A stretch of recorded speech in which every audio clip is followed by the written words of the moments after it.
Good evening and welcome to the 5-8, where we discuss each of the week's 5 most fucked up topics for 8 minutes.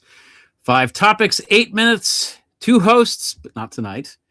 A guest, some singing, a lot of curse words, and as many cocktails as we deem necessary. And I actually broke my own rule and started having a sip or two of mine before the show started. So as you can see, I'm flying solo tonight. LB is okay. She's unwell right at this exact moment, so she's sitting this one out. She'll be back next week. She'll be okay. But long and the short of it is that, I'm flying solo. But the good news is that we have a really good guest lined up, and she's going to come on hopefully a little bit early. Longtime watchers of the show will recognize her as the first guest we ever had on this fine program, which has been going on for these many years now, 3.5 years, something like that. I don't know. So what I thought I'd do, because I hate talking by myself like this live. I don't know why I can do it when I'm not live, even though it's the same thing in principle. I'm going to show some pictures on the side, because I think this will be better for me anyway. So let's see. We don't usually do this. I came across this photo on the Washington, but this is, you're on your phone, and I go to like the Google thing, and I'm flipping through, and usually they pick some terrible news to show you, some local stores going out of business or whatever, some clickbaity things. And I see this picture. He's doing a 2-day swing through Russia's South Caucasus. This is JD Vance and his wife Usha, and I'm looking at this picture. The guy, I know, look, this has been a hard week. I'm not going to lie. I mean, it's been a very heavy week. It's been a heavy week with the news. It's been a heavy week just with friends of mine and family members. It just feels like there's something in the ether where there's some darkness going on this week for whatever reason. But every time JD Vance appears, it just makes me laugh, because he's such a tryhard. And this, I don't know if you're familiar with the whole, like the Batman history and the Batman sort of lore. So, Bruce Wayne watches his parents get murdered, and then he becomes Batman. And there's always a scene like in the movie where he's by his parents' graveside putting a rose down. And this is what JD Vance looks like in the photo. Like if you look at him like really closely, you could see he's like scowling. He's trying so hard to look hard and look serious. And it's like, this is the world's worst ever Batman reboot. Starring JD Vance as Batman, and also, I suppose, Bruce Wayne.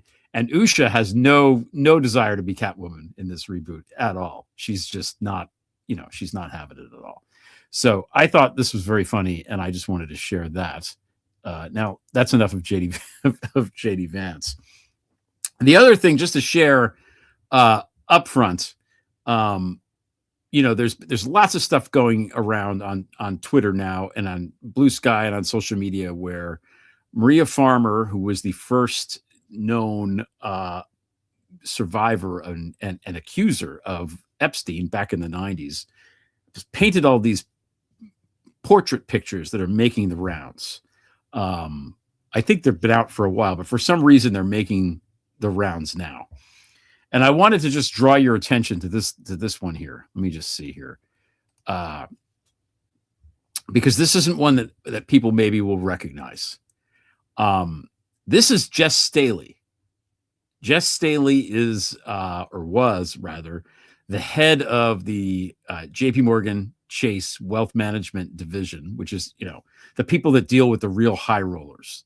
He was the presumptive number 2 for Jamie Dimon, but then he left. He went into private whatever for a while, and then he went to be CEO at Barclays in Britain. And this whole time he was basically really tight with Epstein. Some very cringy emails that he wrote, but I guess shielded Dimon from what all was going on, which Staley obviously knew, well, what was happening. But you may recall the Snow White email, right? There was an email where Jeffrey says, "Did you like Snow White?" And Jess says yes, and Epstein says, "Well, which one do you want next time?" And he says, "Beauty and the Beast." So this is the Snow White thing. It came out this week that the Snow White thing was actually like they lied and basically said that they were making a movie of Snow White. So they had these girls come over. Again, this is according to the emails here, and have on these Snow White outfits. So it's kind of creepy. Now I don't know what Jess Staley did with Snow White. I'm just showing you the Maria Farmer picture here, but it seems pretty unlikely that Staley, who was a frequent visitor, didn't know what was going on. And he worked with Epstein, or rather, Epstein worked with another guy named Ian Osborne, a British financier, who I'm going to write about probably next week on something called Project Jess to get this guy, this Jess Staley, the position as CEO at Barclays. So that's what happened. He was CEO for a while, and then his friendship with Epstein basically, kiboshed the whole thing. And now he actually had to pay a pretty hefty fine. For you or me, it would be hefty. For him, it was like, pocket change, couch cushion change. Not JD Vance couch cushion change. But anyway, when you see these going around, I wanted you to be aware of who this guy is, because it's Jess Staley, and that is Snow White. And if you look carefully at the money in front of him, it does say JPMorgan Chase on there. So this is her way of telling us that I guess he kept his boxers on, but that's about it. So that's that guy. So now we're going to get to, I just want to do two like kind of quick topics before we move on.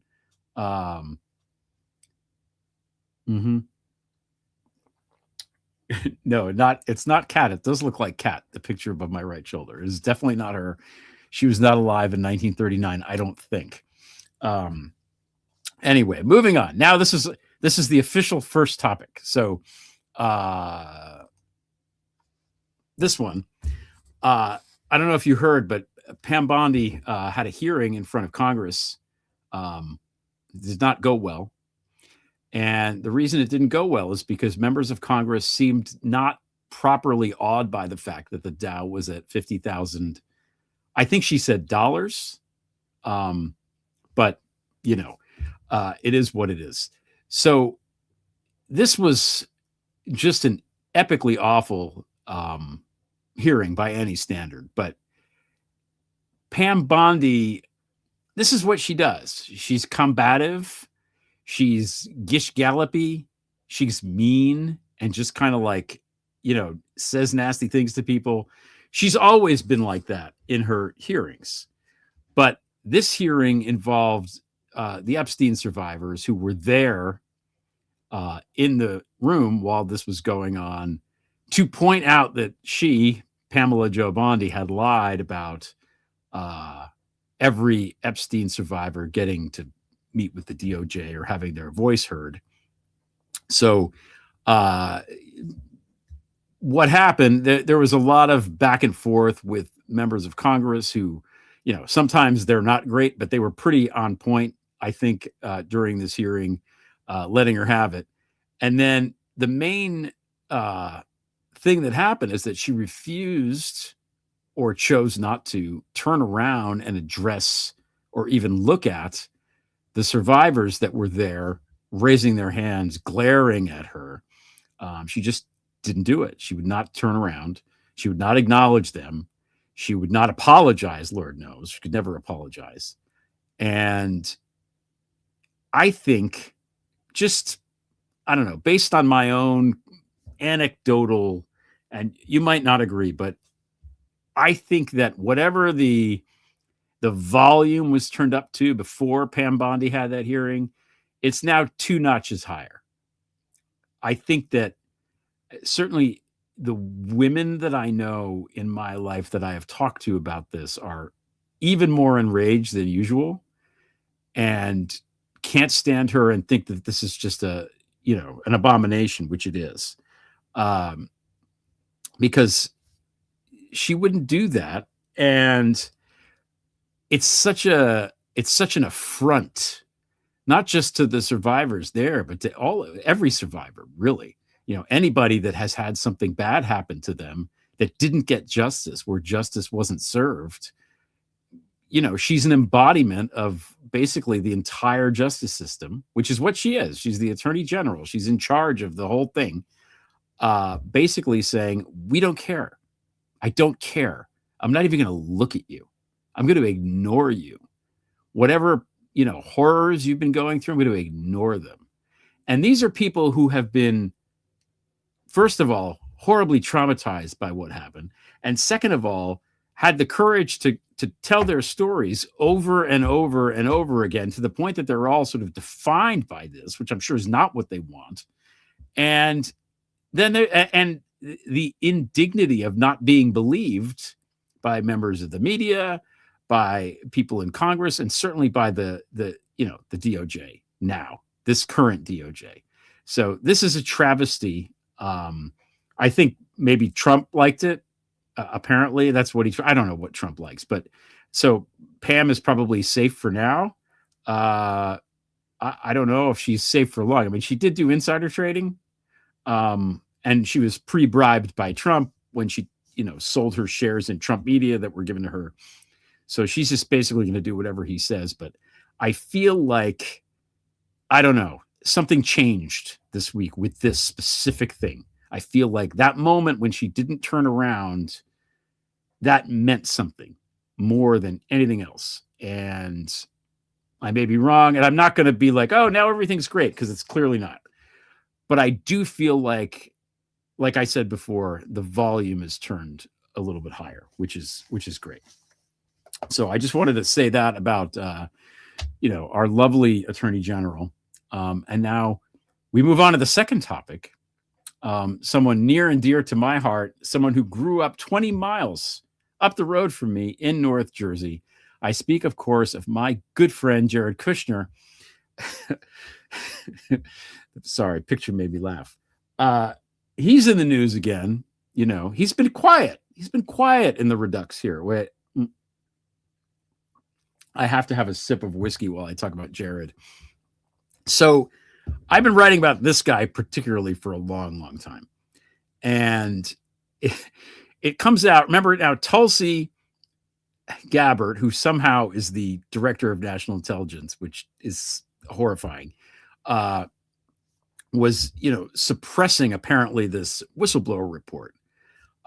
So members of Congress couldn't see it. And the Wall Street Journal found out that in the report, what Tulsi is hiding is that last year, foreign nationals, presumably important ones, presumably hostile ones, were talking about Jared. There was something about Jared that was in their convo that was picked up by the intelligence community, relayed to Tulsi, and Tulsi, I guess, sat on it. I think that's what happened. That seems to be what happened. But the point is that Jared Kushner was the topic of conversation of unnamed foreign nationals, presumably bad guys, like really bad guys. So I just wanted to quickly go through and give you the rundown on Jared Kushner. This is just off the top of my head because, like I said, he's been quiet. He's been quiet for a while. And I want to just remind everybody who this motherfucker is, okay? He gets involved in the campaign, his father-in-law's campaign, in November of 2015. He's going to be in charge of social media operations. And around May or June of 2016, he starts hooking up with Cambridge Analytica. And then lo and behold, suddenly everything starts to take off, the micro-targeting on Facebook, et cetera. That's also right around the same time that the Russians started doing stuff. Not that there would be any connection with Jared and the Russians. No, couldn't have that. So he's hooked up with Cambridge Analytica already. We know now how evil that is. Through Henry Kissinger, of all people, because finally Henry's dead now. We don't have to worry about him doing this again. Henry Kissinger introduces Kushner to Dimitri Simes, who ran this, nonprofit in Washington for years. But once Mueller outed him as a spy, he immediately went back to Moscow and started being the host of a reality show that was in praise of Putin. So he's probably not one of the good guys. So anyway, Jared's in there with Kushner and with this Dimitri Simes, and he organizes Trump's first foreign policy speech at the Mayflower Hotel, which is where they meet Kislyak, Sergei Kislyak, for the first time, who's at the time was the Russian ambassador to the United States and probably the spy master. You'll remember him as one of the two Russians yucking it up with Trump in the Oval Office, right? So this continues now throughout the campaign in 2016. After the victory, Kushner meets with Sergei Gorkov, who's the head of a sanctioned bank, the VEB bank in Russia. They meet at the Carlyle Hotel in December of 2016. Immediately after the meeting, Gorkov gets in a plane and flies directly to Putin. But I'm sure that was just a coincidence. Maybe it was his birthday. No, his birthday is a different day. His birthday is October 7th, we know. No, he goes directly to Putin to report on something. Jared, at the same time, is suggesting that maybe we should do a back channel. He says to the Russians, we should do a back channel through the Russian embassy. And even the Russians are like, dude, we can't do that. What are you, crazy? So that's who Jared is. Now, he enters into the thing. He's like a special advisor.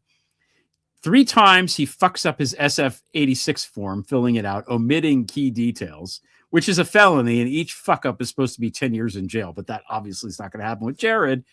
He can't get a security clearance. Trump says, no, he's got to be on the team anyway, whatever. At the time that he comes into the thing, he still owns 666 Fifth Avenue, and he owes a boatload of money on that because he bought it at the height of the real estate market right before the crash, because he's such a savvy real estate investor. And then, he's in with the Saudis because he's buddies with MBS, to the point where MBS bragged that he had Jared Kushner in his pocket. And later on, the Saudis would, endow his job now. So there's a blockade on Qatar, which was, nominally our ally. We have military bases there and stuff like that, which Jared is apparently involved with. The blockade is lifted, and lo and behold, Qatar helps Jared bail him out on this loan. It's weird how that happens.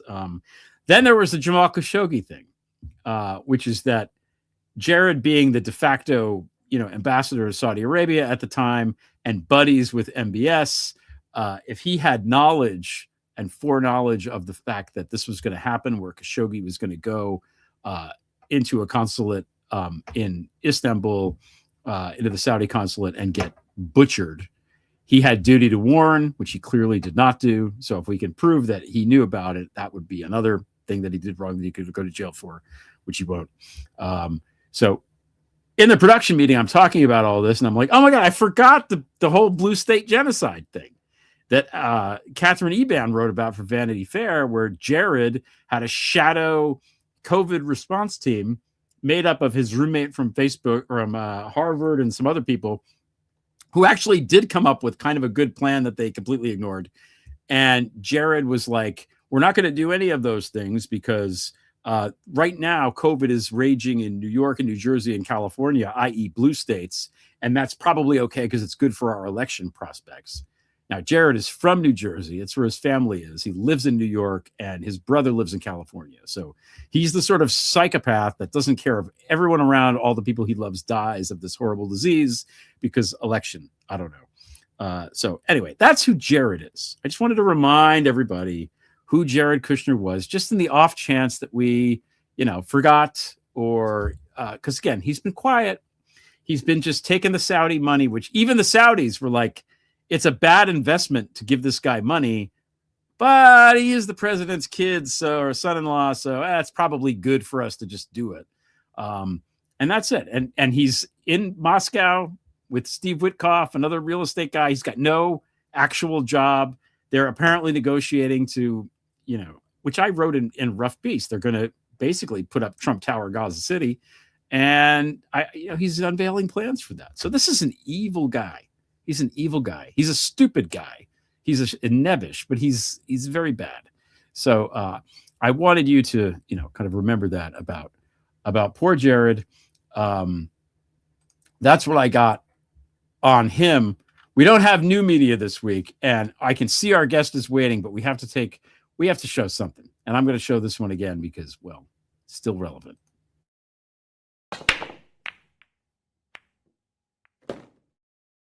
Are you still talking about Jeffrey Epstein?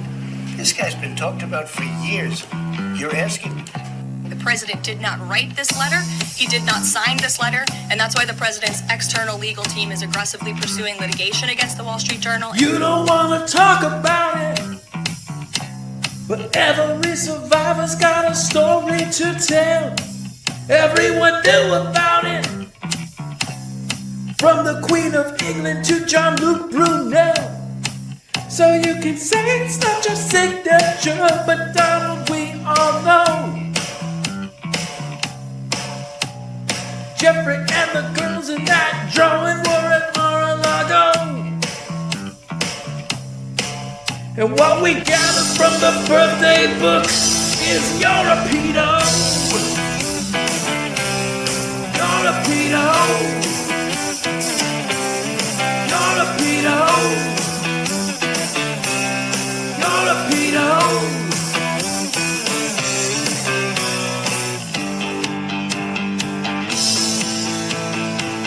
Are you still talking about Jeffrey Epstein? All right. Shout out Chunk for making that awesome video. All right, put the comments back on. Our guest tonight is a stranger to no one watching the show. She is the first person that we ever had on the 5-8. She's the author of a bunch of books, including The Trump Women and Virus. And she has a new novel coming out, which is the second part of her trilogy. It's called Turn Around, Don't Drown. And I've not read it yet, but I read the first one. The first one's really good. So I think it's great stuff. And she's killing it on American Freak Show, writing about all this Epstein stuff and these weird psychopathic, I don't even know what to call them, in Washington. And she's joining us live somewhere on the streets of Manhattan, I believe. Nina Burleigh, hello. Hey, Greg. How are you? Yeah, wait, I'm going to do this. I'm outside my favorite dive bar, 2A. I know 2A. On 2nd Avenue A. Mm-hmm. And I would be inside. It's freaking freezing, but it's not as cold as it's been. You know, we're about to thaw here in New York. And it's super loud in there, but it's just as divey as I remember when I used to live right up the street. So thank you for having me. And thank you for the reminder about Jared. And, you know, it's always good to be reminded of what that little snake was up to, Slender Man is up to. And, you know, isn't it incredible that his father is the ambassador, our nation's ambassador to France? Yeah. And this is the guy who, remember, he tried to get his brother-in-law. I'm forgetting the details. Arrested. He honey trapped his brother-in-law and filmed it. Honey trapped him with a prostitute, a prostituted woman in a motel in New Jersey. And oh my God, that's Charles Kushner. And Charles Kushner went to jail. And Jared used to go down when he was at Harvard, which he'd been paid, you know, his daddy had paid for him to get in there, would go down to visit him in the pen in Alabama. Yeah, damaged young man, just as damaged as his wife with the dads they had. I don't know about that. I will say, in Charles Kushner's defense, and this is a sad statement, he's probably more qualified to do that job than almost anyone else in this. At least he ran things. You know, so some of these, like Kimberly Guilfoyle is the ambassador to Greece, which is apparently a thing. I think the Greeks don't know what to make. Yeah, but they love her. I think they love her in Greece. I mean, I think, you know, ambassadors, come on. I mean, Pam Harriman, if they know how to party and have money, that's how you get those jobs, right? But to actually send a felon, a convicted felon, to France, it's just so sad. And okay, so let's talk about Europe for a second. The Norwegians flipping out. They arrested Jagland. Yeah. Oh my God. and they're they sent police went into Mona Jewel Mules and Rod Terhay Larson's, the great Oslo Accords diplomat, lionized by Epstein, just basically like kicking the can on the Palestinians, all bullshit. And Mhm. the thing about these documents, Greg, to me, these dumps is that, in 50 years, assuming we aren't all, just all of our progeny, let's say, have stopped reading and are only employed providing electricity to the AI. The history of this period will really be about how there were these revelations about, this gigantic vomiting of historical information. And I have to say, I know, we don't like Donald and we don't like his regime, and they're horrible, and Pam Bondi is a monster, and they're awful, but there is something there is something that you have to credit them for, and that is that they actually did dump all this out into the public. I mean, Yeah. Merrick Garland, those guys could have been dumping this. They could have been opening this up, but they wouldn't because protocol, because Norms. norms, We have to preserve the and norms, Nina. government. This is, I said norms. I didn't say norm. I said norms. But yeah, Uh, we aren't, we're in a new era now. I mean, I don't know what it's going to be, but people's, the scales are coming off. All these people are going to be, maybe they won't face justice, maybe they won't. Maybe everybody who objects to them is going to be put in the big concentration camps that are being built with the overfunded Department of Homeland Security. You see Ty Cobb's statement today? It's yeah, it's not incredible. good. Ty Cobb, former lawyer of Trump, laying it out there, man. I mean, like, we are at a perilous point here. And that he says overfunded Department of Homeland Security.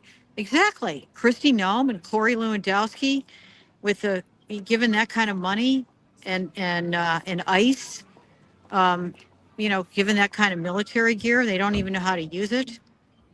Yeah. But wait, but I don't think there's no funding today. I think the funding runs out at midnight, doesn't it? I mean, It until runs Chuck out of Schumer business. I mean, that's just a capitulates. charade.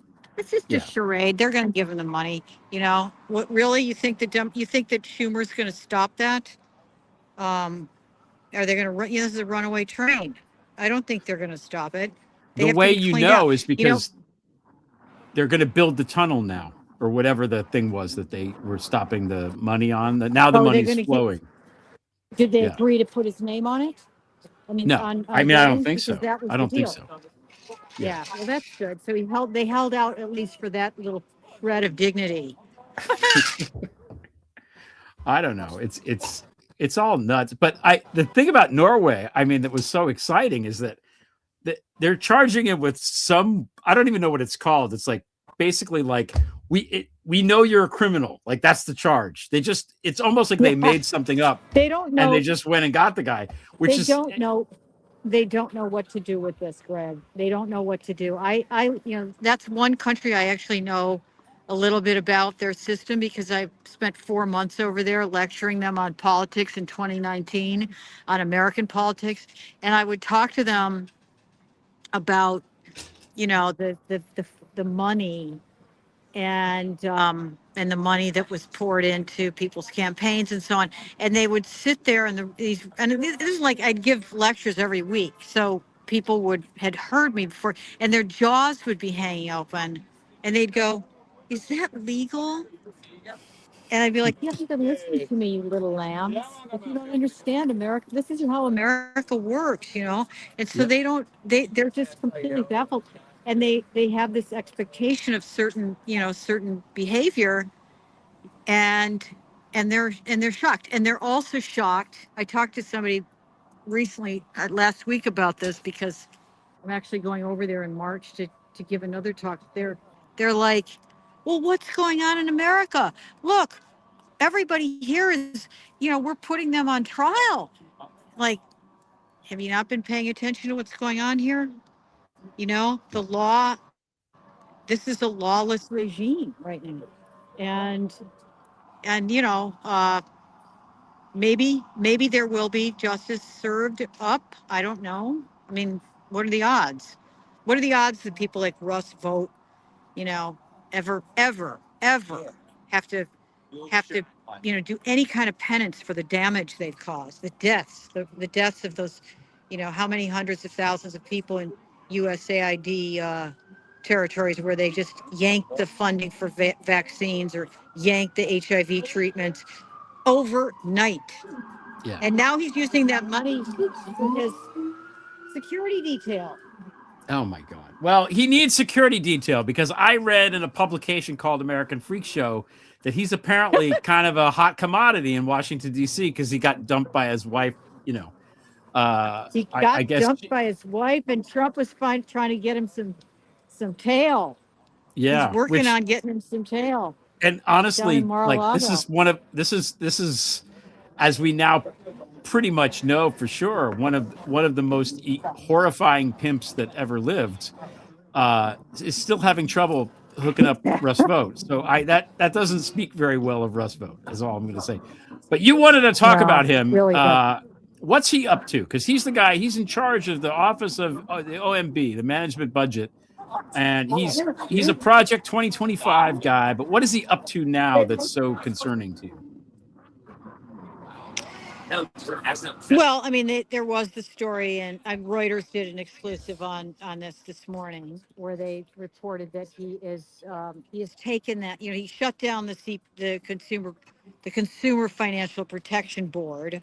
Right, that was the first order of business there because the banksters didn't like it, and that was one of their first orders of business. So they shut that down, and then they shut down USAID in the most reckless, willy-nilly way. And you know, Harvard public health data analysts estimate it's like hundreds of thousands of dead people because of this. And he's using the money that he's saved, 15 million of it going to his security detail, because, you know, he's a Beltway insider and he's widely loathed and he's afraid. You know, he's a fake Christian, fake performative Christian. He apparently, you know, has to hold hands and do a prayer before even when meeting undercover reporters for the climate news. And then the other thing that he's engaged in, I think, right now is the you know, the wholesale jettisoning of any kind of pollution protections, any kind of climate change regulation, right? He's named as one of these like 4 or 5 people who've been beavering away on this project to overturn the EPA's, I think it's called the endangerment rule, where they could actually promulgate regulations if something was endangering, you know, human life or the environment. And these lawyers and these you know, he and his little cabal have been working on this for a very long time, and they finally managed to do it. So now, you know, everybody can breathe particulate coal air and diesel fumes, and we're just going to, you know, keep spewing greenhouse gases into the atmosphere, like, you know, and turn this country into basically China, you know, where they just pollute the shit out of their rivers and air, and you know, it's all about progress and greed. And the sad thing is, you know, we're already there where China wants to get to where we are. We're already there, and we're going to just destroy our country, our environment, and the health of, you know, millions, and the future of our children and grandchildren, so that these fossil fuel extractors can get more yachts and more gated communities. I mean, that's what it is, right? It's Sounds like a incredible. good I mean, so trade-off to excited. me. I mean, you know, we have to keep the hoi polloi out. You know, you mentioned Gated communities. USAID. I had a meeting with a bunch of people that worked at USAID about a month ago, and it was all basically fired en masse. These are not only people that are really capable, but people that are good-hearted, that are in the business of government to actually affect positive change.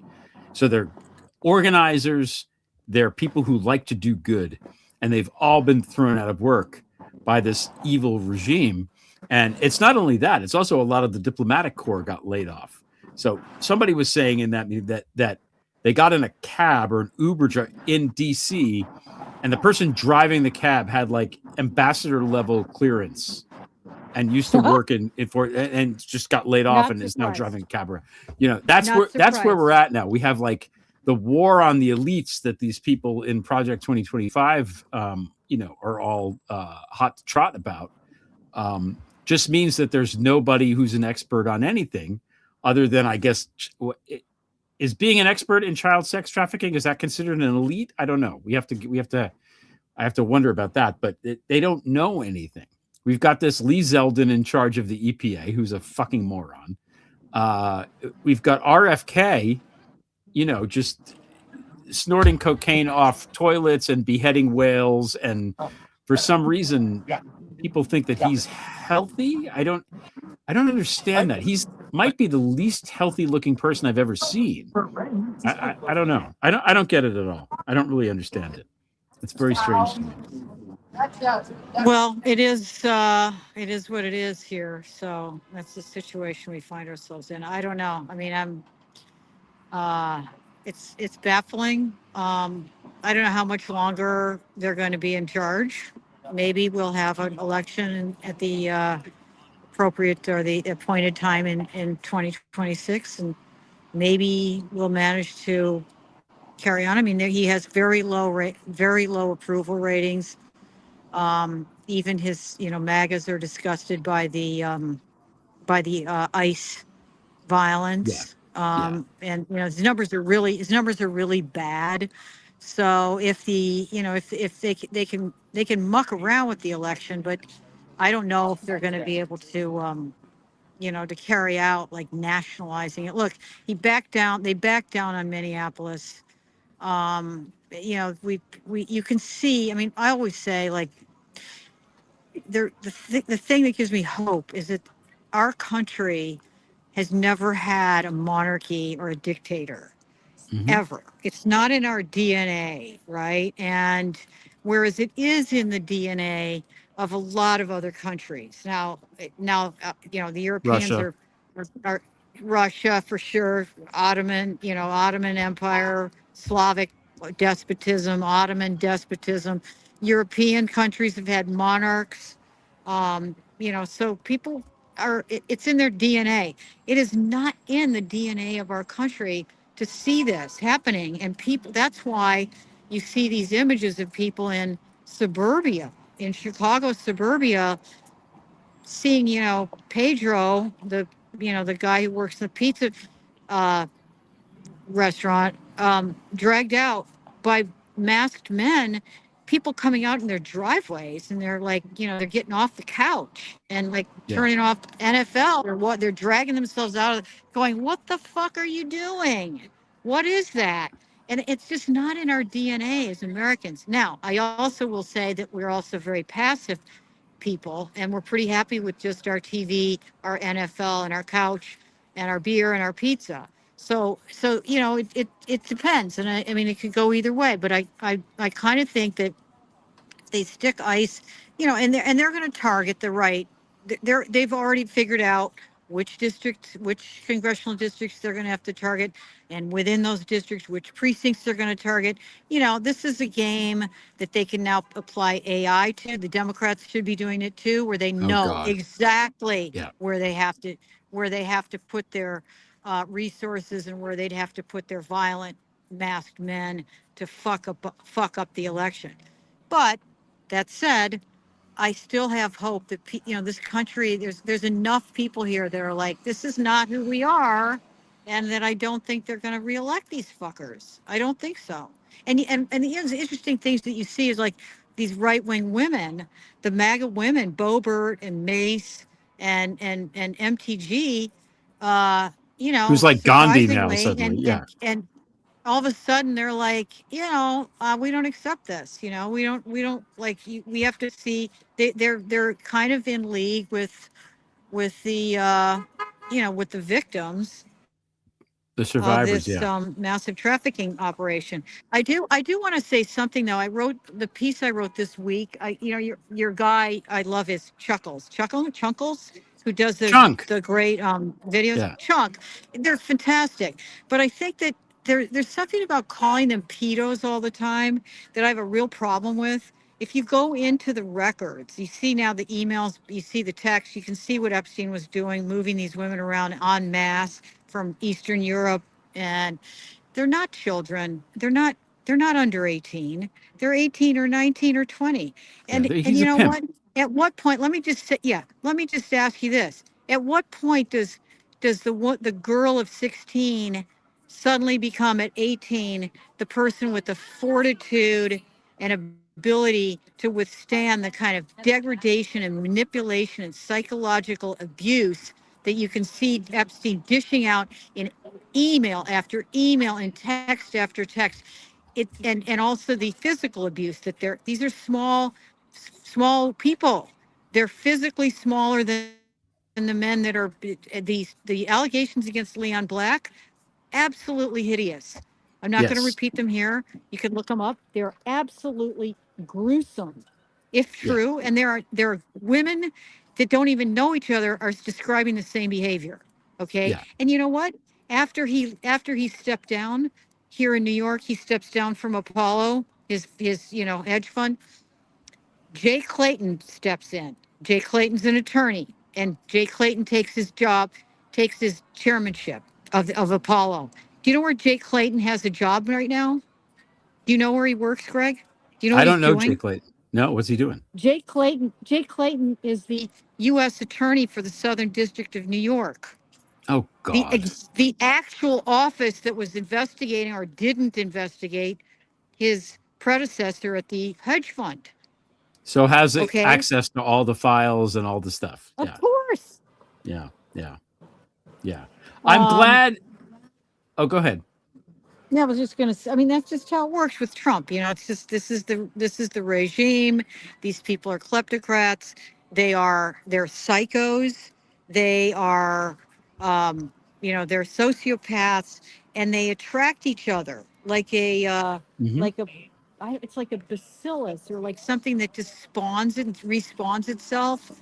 The people that are attached to it are sickos. And Yeah. we're living under that, and that's not unusual in a kleptocratic autocracy. It isn't. I mean, Ruth Yeah. Ben Ghiat talks about it. They attract that kind of person. They attract They the criminals. cultivate it. So They Jared cultivate it. Kushner, they Yeah. cultivate, and you're not going to work there if you're not like that. In the unbearable So lightness of when being, um, Kundera writes about how, in order to staff the secret police in Czechoslovakia, they looked for people that were cruel to animals intentionally. Like they were yeah, looking specifically for people who had those traits. I want to just point something out real quick. The Chunk does the video, but I did the song. So calling Trump a pedo is my fault, not Chunk's fault. But I'm glad you well, made I that mean, no, point. I'm glad you made that point though, because it's true. Because a lot of these guys are like, well, I didn't do anything with the girls. They were of age, and it's like, being trafficked is being trafficked. Like it's worse, obviously, when they're underage, but they're still being trafficked. What do you think? Like this 19-year-old from Belarus who's really hot is going to want to sleep with Leon Black? No, that's not how this works. Like Epstein is a pimp. That's what he did. And he used really, underhanded methods to do it. Iceberg Slim wrote in his memoir, pimping ain't a skin game, it's a skull game. And that's it. Get in everybody's head and manipulate it is like a cult. It is like a cult. So I'm glad you made that point.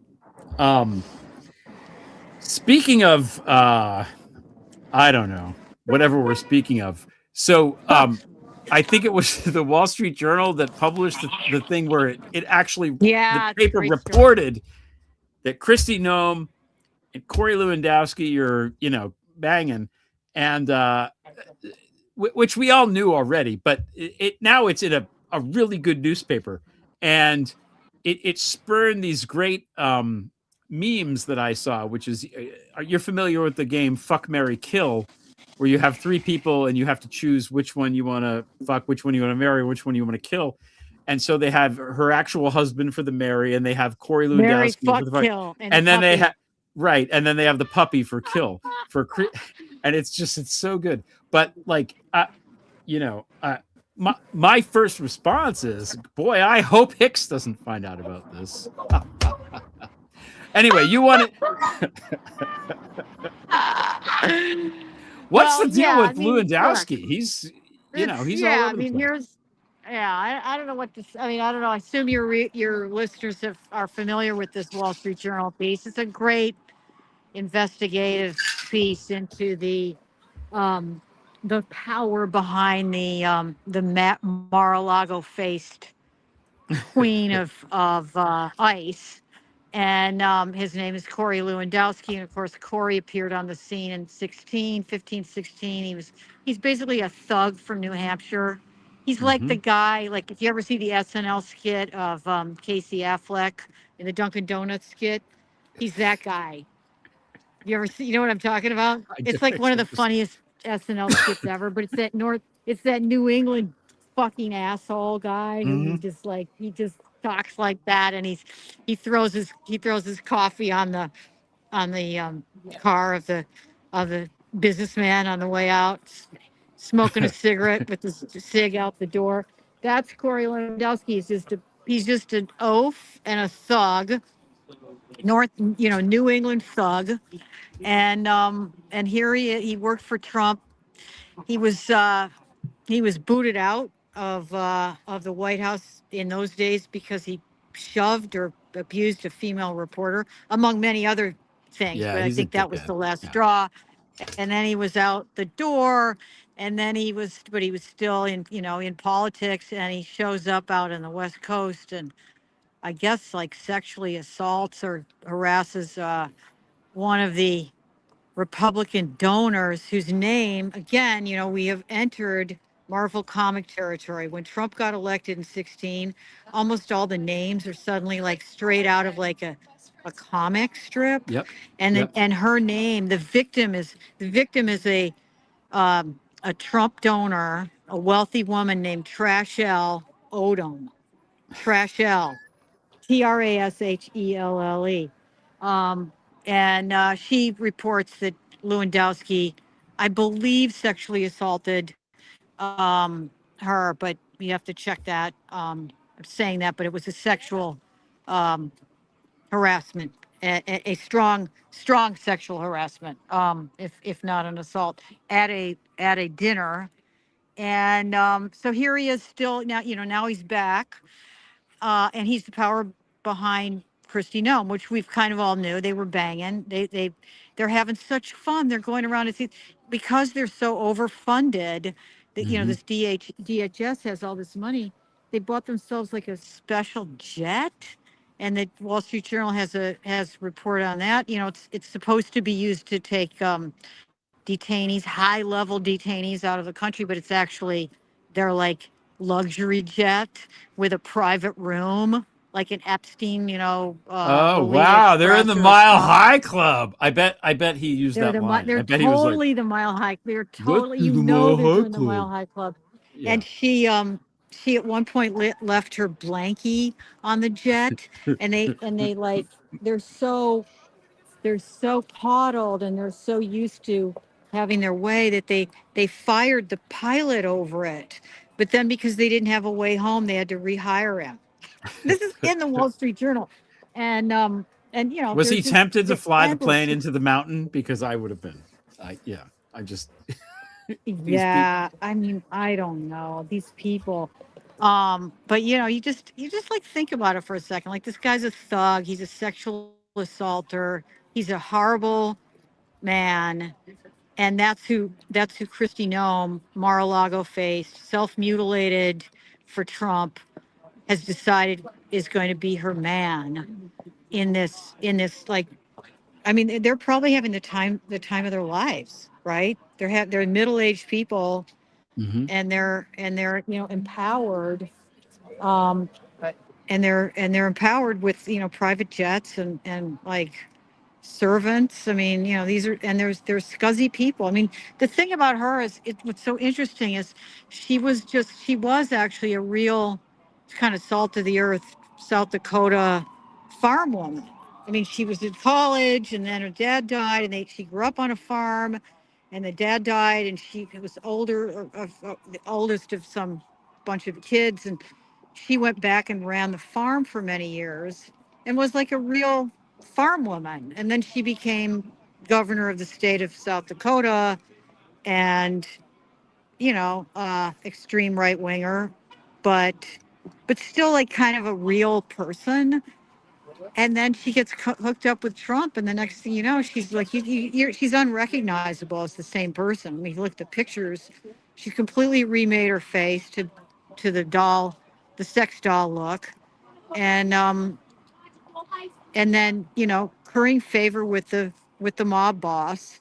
Hmm. Um, it has the whole, like, she's always doing fashion shoots with with the backdrop. I mean, the famous one, of course, the Right. backdrop And in El CCOT. Salvador with the Yeah. prisoners.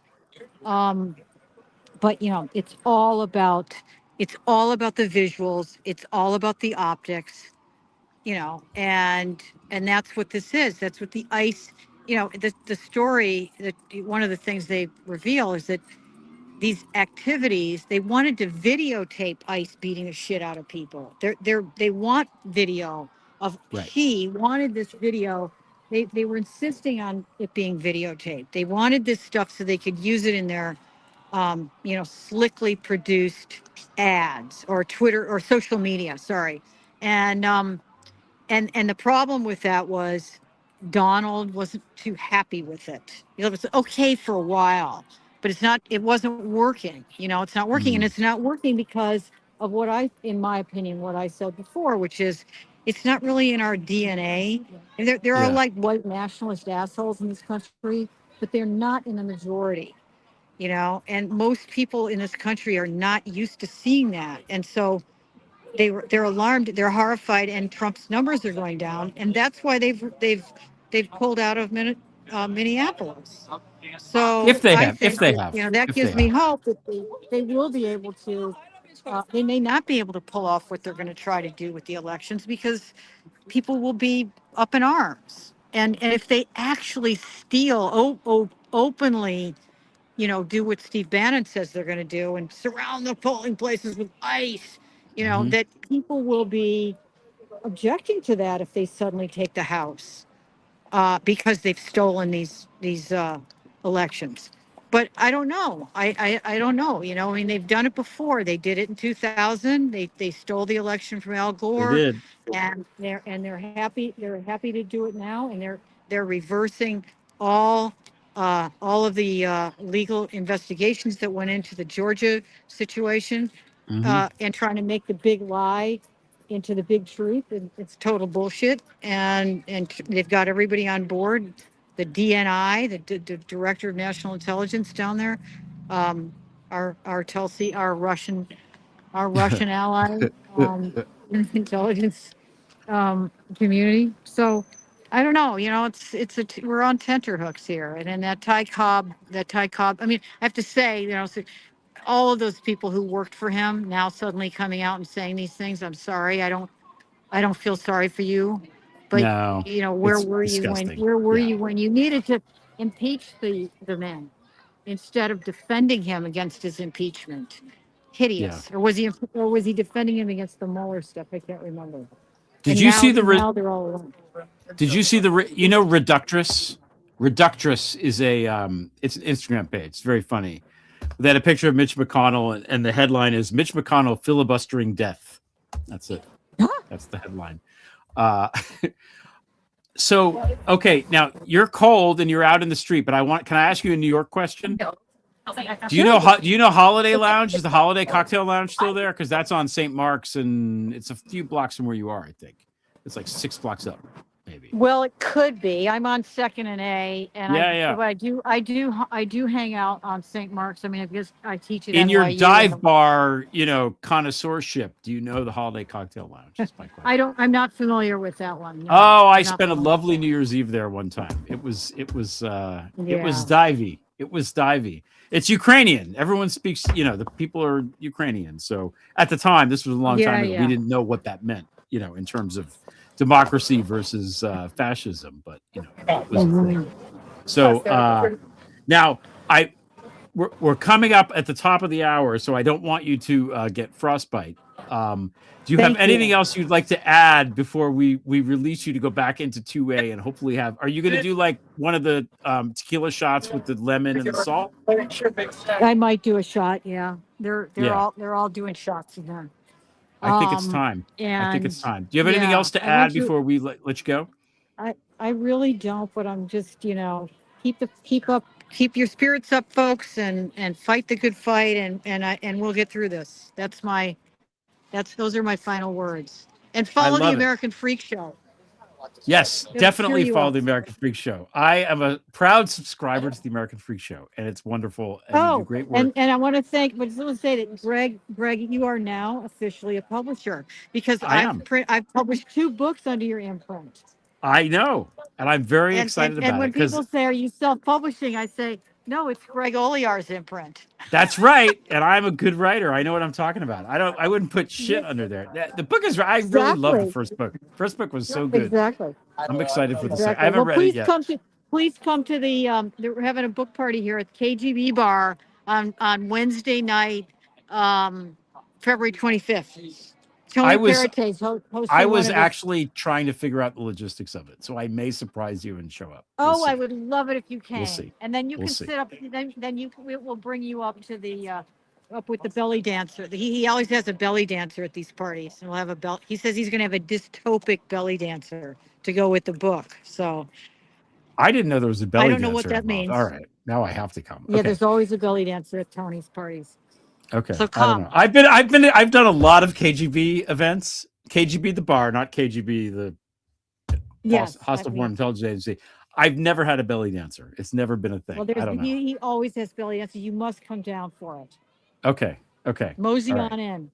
I will mosey on in. Right, Nina Burleigh, Greg. Thanks so much for joining me. Go have your shot. Thanks again. Enjoy your weekend. Happy Valentine's Day. Thank you. Bye, guys. Bye. All right. Nina Burleigh, everybody knows. Great to see her. Great to see the background of New York City, once my old stomping grounds. 2A has good burgers, I think, if it's the same place I'm thinking of. All right, one more thing before we go about Epstein. So there's lots of stuff coming out right now about Epstein. Lots of stuff. And sometimes people are like, this is a new thing that I've just found about Epstein. And it's something we knew like 2 years ago. And sometimes it's like, look, here's Jeffrey Epstein. He's with these guys and they're on the street in Israel. And it's like, the AI logo is in the corner of the photo. I just caution everybody to be careful.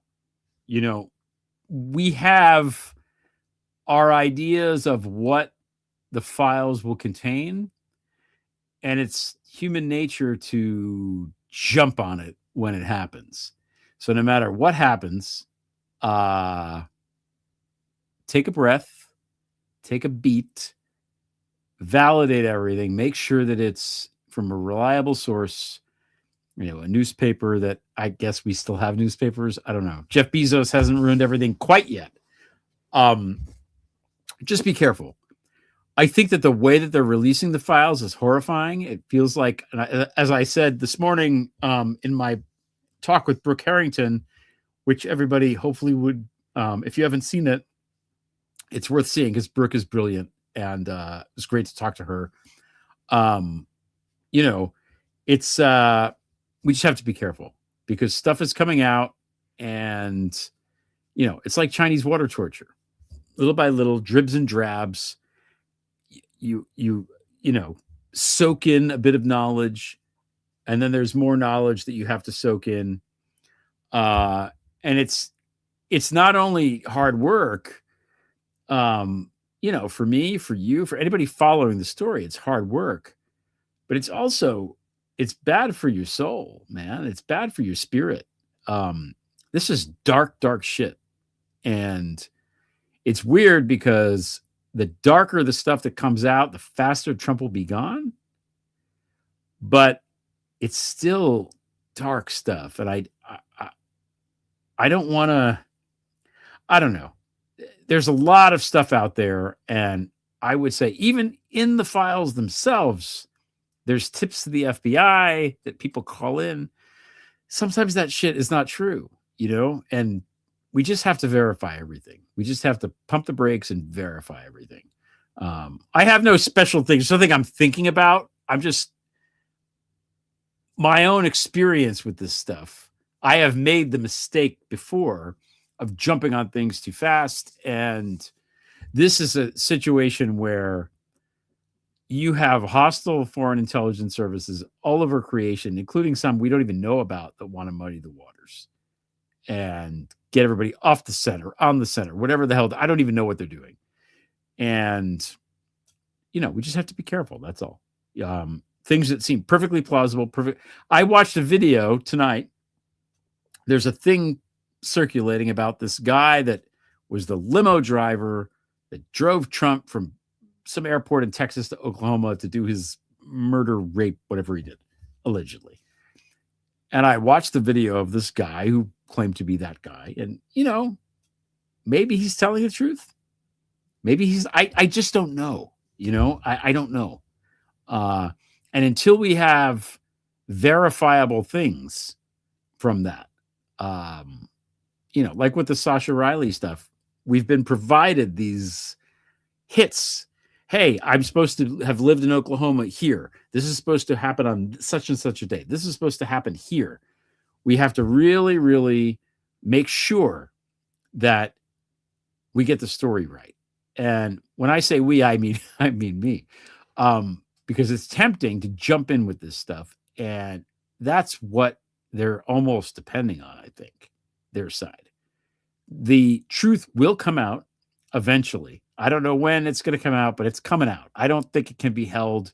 Like I said at the beginning of the show, I think that, this whole business with what's her nose, Bondi, is so awful that everybody's antenna are up now. I think everybody's a little bit out for blood, and it's not. A year ago, somebody could go in there and talk about the Dow being so high and maybe people would stop paying attention. This is not going away. It's not going away because every week that goes by, there's more and more evidence, circumstantial evidence even, that Trump is in the files. He's mentioned over 1 million times, maybe closer to 2 million. I don't know. We don't want to exaggerate it like he exaggerates his net worth, but that's a lot of times, I mean, Ulysses, the James Joyce novel, which is like this thick, is like, I think 250,000 words.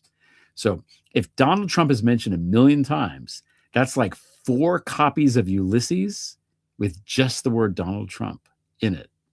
That's a lot, he's in there. We don't know yet what the exact relationship is with him and Epstein. Was Trump the boss? Was Epstein the boss? Was this the thing? Was that? I don't know. What matters is Trump raped children and trafficked girls and should not be the president. He should have been a president anyway, but he certainly shouldn't be the president because of this. And I feel like if we keep hitting at this, if we keep hitting at it and hitting at it and hitting at it, eventually the dam will break. It will break. And that's the thing. Nina mentioned the midterms giving her hope. And I think she's right. Like, if the numbers are vast, it's going to be hard for them to cheat. They're going to try. They're already trying, but I don't know. Public opinion has turned against him.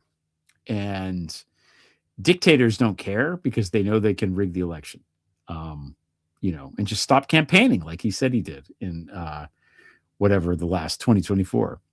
Elon shows up, Trump stops campaigning, he wins anyway. But all of that is immaterial. The main thing is that we know what he did. We don't know exactly what he did, but we know what he did.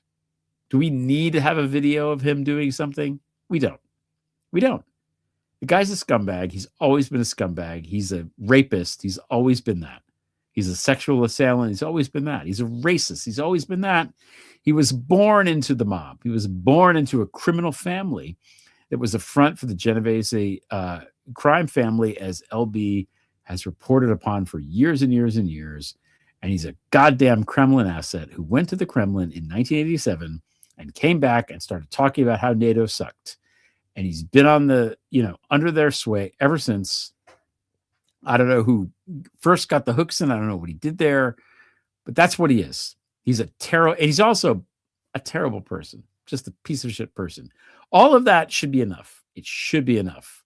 And I don't have any strategies about what to tell your MAGA relatives or anything like that, but I feel like as horrible as this week has been, because this has been a dark week, as horrible as it's been, I think I agree with Nina. I think, did you notice what Nina said at the end? Did you notice what she said?